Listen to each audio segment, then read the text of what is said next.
على سيدنا محمد وعلى آله وصحبه وسلم أجمعين. السلام عليكم ورحمة الله وبركاته. عشر كان maanta wuxuu ku saabsan yahay duco oo qof kasto oo arrimaha soo socda soo furad saara ay u tahay faraj ay u tahay hadduu akhriyo, laakiin saddex shuruud ay leedahay.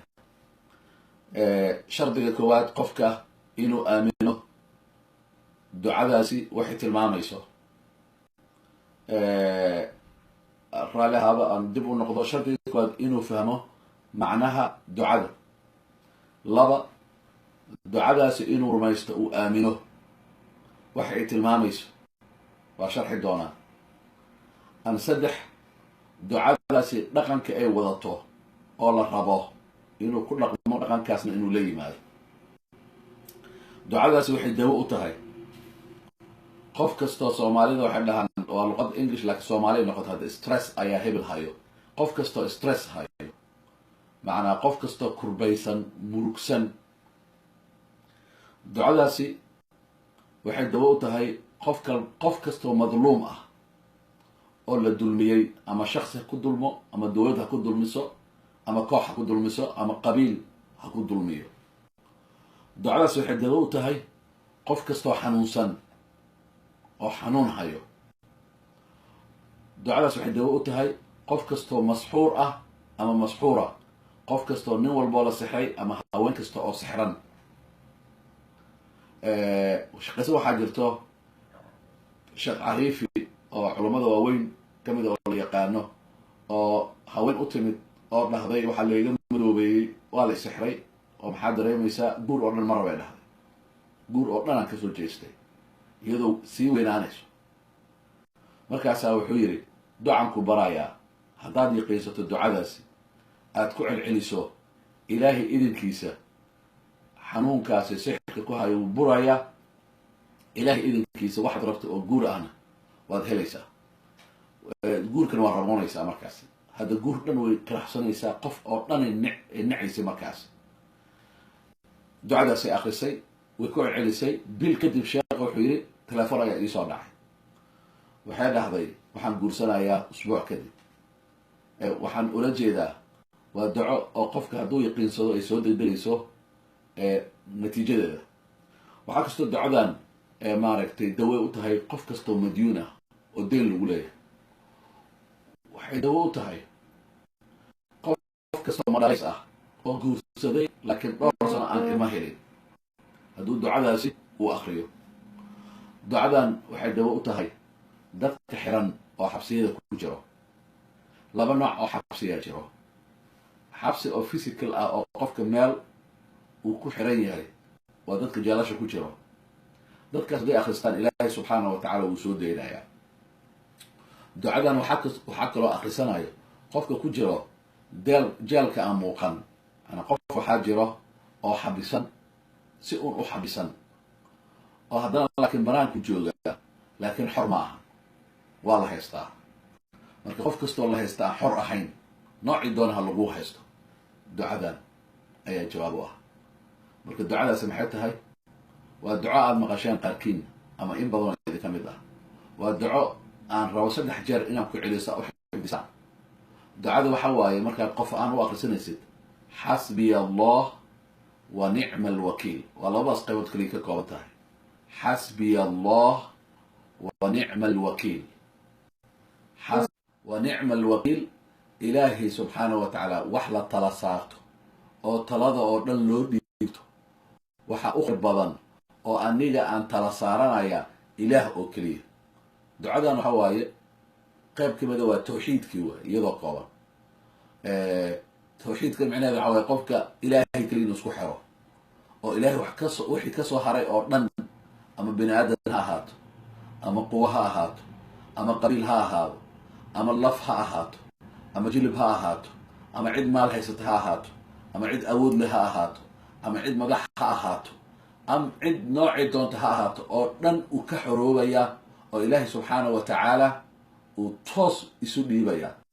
marka micnaha ducada waxa waaye xasbiya allah, ilaah ayaa igu filan arrimaheyga umuuraha i haysta oo dhan isagaa ku filan. cid kaloo aan u bandhigaya ma laha. haddana qaybta kalena waxa waye tala saarasho, isagaan tala saaranaya. lidaalika culimmadu waxay dhahan ducada marka waxay u baahan tahay qofka markuu fahmo micnihiisa. horta micnaha ducadu waa taas, qofka waa inuu fahmo. waa laba waxaan waa inuu yaqiinsadaa.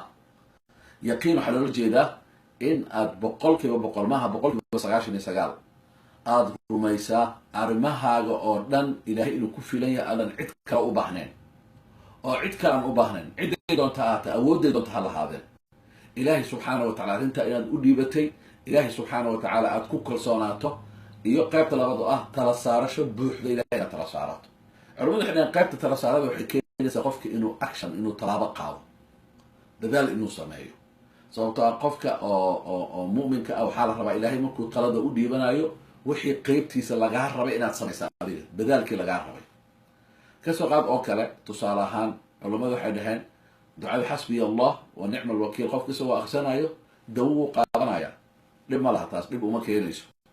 100% isagoo og dawadaasi ilaahay subxaana wa tacaala hadduusan dawo ka dhigin inaysan dawo noqonayn, oo bini aadanka dawo uusan samayn karin. waa asbaab kaliya qofka tallaabo uu qaadayo si u bixiyo juhdi ah markii tala saarashada ilaahay subxana wa taala waman yatawakkal cala allahi fahuwa xasbuh. waa isla ducadii waay oo aayad qur-aan ka hadlayso. waman yatawakkal cala allah fi suurati talaaq, ilaahay qofkii tala saarta fahuwa xasbuhu, isagaa ku filan. marka qisooyin fara badanaa jirto tala saarashada. qofka waxaa la rabaa in tallaabo uu qaado, ilaahayna uu tala saarto oo isu dhiibo. markaasi waxaa la diidayaa qofka inuusan tallaabo qaadin oo ilaahay keliya uu tala saarto. idan marka in la fahmo waaye micnaha ducada, isla markaas micnaha markaas fahamta in qofka uu dhaqan geliyo. waxaan dhahnay qaybta labaad yaqiin, ilaahay subxaana wa tacaala 100% inaad ku kalsoonaato, 100% maaha in hoosha aad u dhiibata inuu xalinayo, talada aad saarata ilaahay subxana wa taala inuu ku filan yahay. qaybta ugu dambaysa oo ah inuu qofka dhaqan in laga helo. dhaqanka laga helayo waxaa weeyaan in wixii asbaab qaado. asbaabta waxaa ka mid ah kow, mu'min ahaan inaad rumaysato waxa ilaahay aad u dhiibata ilahay inuu dhameynayo oo aadan welwelin. welwelku dhan kaa tegaya, sababtoo gacanta ilahay ku jirtaa. haddaba qof oo awood leh markii aad hool aad ka codsato, aad rumaysan tahay qofkaasi inuu hooshaas dhameyn karo, waa seexanaysaa. ka seexu ku leeyahay isaga, adna waxaad leedahay howsheeda gacan waxay u jirtaa nin awood badan, waxa waaye waa ka seexday. hadda ninkaas awooda badan allaha abuuray oo khaaliqa ah ayaa howshaada u dhiibatay, marka waa ka seexanaysaa. welwel dhan ma jiro, welwel dhan ma jiro. idan marka xasbuna allah wa nicma alwakiil waa ducadii ibraahim calayhi salaam uu akhristay markii lagu xukumay dil. qaabka loo dilaayo ay ahayd qaab ah in dab weyn loo shido oo dabkaas lagu tuuro. malaa'igtii u timid oo jibriil u hogaaminayo oo dhahayo waxaan umid isagoo xirxiran oo xabsi ku jiro oo loo diyaarinayo in lagu tuuro, lagu gano dabkii. maxaan kuu qabanaa? malaa'igtii dhan ay ila socto nooc walba, malakul jibaal ay ila socdo, dadkan waxaan kuugu sameynayo, malagii waxaa ila socdo roobka oo deminayo dabkii. waxaasoo dhanaa loo sheegay. wuxuu dhahay hal kelmad keliya, xasbuna allah wa nicma alwakiil. ilaahay subxana wataala ayaa igu filan iyo awoodiisa, awoodiina ma rabo, waad mahadsantihiin, waa iska laaban kartaa. culimmadu waxay yidhahdaan markii jibriil uu soo laabto ilahay uu yidhi ilaahu addoonkaaga wuxuu yidhi wax kaalmo ah aan kaa raba ma lahan, ilaahan haystaa. markaasa ilahi subxaana wa tacaala uu yidhi qulnaa yaa naar kunii bardan wa salaaman calaa ibraahim. markaasaa ilaahay subxana wa taala dabku la hadlay, ilaha soo farageliyey. sheekada malaaigta wixii waa laga wada qaaday, iyadoo malaa'ig ay awood badan tahay, ilahay awood badan uu siiyey. dabkaa lala hadlay, waxaa la yidhi waxaad noqotaa mid bardan qabow, macnaha dabka inuu wax kulayl wax gubo waayo oo dila. qabow noqaa la yidhi, qabowgana waxbuu dili karaa. marka ilahay wuxuu ku daray wasalaaman, nabadgelyana siiyo. haddana si shaksi waxaa loo tilmaamay dabka hal qof inuu nabadgelyo siiyo, waa ibraahim oo keliya. waa ibraahim oo keliya. waxaa akhristay nabiga calayhi salaam markii dagaalkii oo maaragtay dagaalkii rasuulka isugu tegay oo loo sheegay ummadii oo dhan inay isugu tagtay, wuxuu dhahay xasbuna allah wa nicma alwakiil. caaisha markii la masabitay inay zinaysatay oo muddo dheer ee murugsaneed oo guriga ku geliyooday oo beerkeedii markaasi u qalalay oo hin darteeda, caaisha markaasi kadib waxay bilowday ducada inay ku celceliso. zaynaba u timid binti jaxsh ay isfiirsan jireen oo lala qabay waxay tir runta ii sheeg maxaad ku celcelinaysay ilaahay subxaana wa tacaala waxbuu kugu badbaadiyey maxaad dhihi jirtay maxaad akhrisan jirtay markaasaa waxay dhahday caaisha waxaan dhahay kuntu aquul waxaan dhihi jiray wa ukariru aan ku celcelin jiray xasbiya allah wa nicma alwakiil markaasaa waxay tiri fiiri xaasaska rasuulka culamo waaweynay ahaayeen laqad qulti qawlan cadiiman hadal weyn oo culusaad dhahday caqiidada aaday u fahamsanayeen markaasaa laqad qulti waxaad dhahday oo aad ku hadashay qawla ibraahim calayhi salaatu wasalaam waa ducadii ibraahim calayhi salaatu wasalaam marka ducadan taariikh iyo qisas fara badan ay leedahay ku dhaankeeda waa maxay marka qofka wax shirki ah inuusan la imaan ilaahay subxaanahu wa tacaala cidaan ahayn inuu isku halaynin waa shirki waa intaas waa ilaahay subxaanahu wa tacaala cidaan ahayn inuusan baryin